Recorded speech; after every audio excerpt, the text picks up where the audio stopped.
de Sorare. On va aborder l'essentiel aujourd'hui. Donc Sorare, c'est un jeu de fantasy football, c'est-à-dire un jeu basé sur les performances dans la vie réelle des joueurs. Tous les 3 jours, donc là 22-26 avril, c'est celle qui est actuellement. La prochaine, c'est le 26 jusqu'au 29 avril. Et ensuite, on aura du 29 au... Bon, après on passe au mois de mai, il faut que je fasse attention. Mais voilà, vous avez compris, tous les 3 jours, il y a une compétition. Tous les 3 jours, en fait, tu peux proposer des équipes de 5.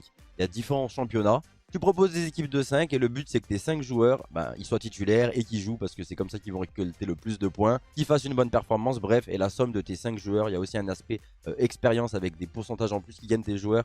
La somme de tes 5 joueurs, ça te donne un total de points et ce total de points, il te met dans un classement et plus t'es haut dans le classement, plus tu es éligible à des récompenses. Donc toutes les cartes des joueurs, les gars, c'est des NFT. Donc c'est pour ça que je vous ai dit, je pense qu'il faut aimer un peu les cryptos, aimer un peu tout ce domaine des nouvelles de crypto-monnaies, tout ce qui est lié à tout ça, les gars. Faut un peu aimer et s'y connaître un peu là-dedans pour se lancer dans un jeu comme Sorare en réalité.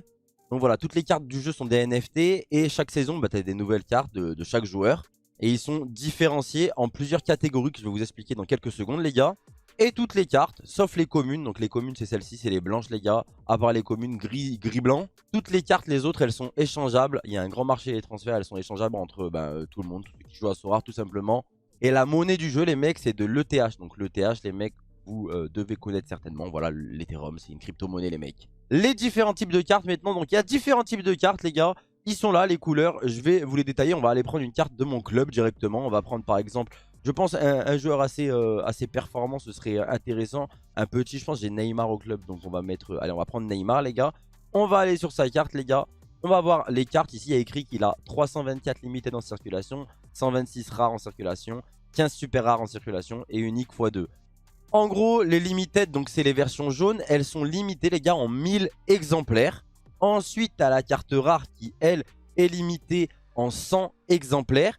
Qu'est-ce qu'elle apporte de plus? La rare par rapport à la limited, c'est juste que tu peux jouer des compétitions avec des critères d'accession plus élevés. Il faut que des rares à l'intérieur. Logique, enfin, tu peux avoir une commune. On reviendra là-dedans plus tard, les gars. Mais voilà, en gros, pourquoi la rouge plutôt que la jaune? Parce qu'elle te permet de jouer des compétitions plus élevées avec des gains plus élevés. Le même principe pour la super rare, les mecs. Celle-ci, elle est limitée à 10 exemplaires par saison. Et la super rare, par rapport au limited et au rare, ils ont un bonus d'XP, quoi qu'il arrive, plus élevé de base. Donc sur la carte, là, par exemple, vous voyez plus de 28%. Mais en gros, la super rare, les mecs, son bonus d'XP, il est de 20%, quoi qu'il arrive, de base. Si c'est une carte de la saison actuelle, il a aussi 5% supplémentaire, 2021-2022, vous le voyez également ici. Et si tu joues régulièrement avec, en fait, ton bonus d'XP, il augmente là. Par exemple, lui, il a plus 3.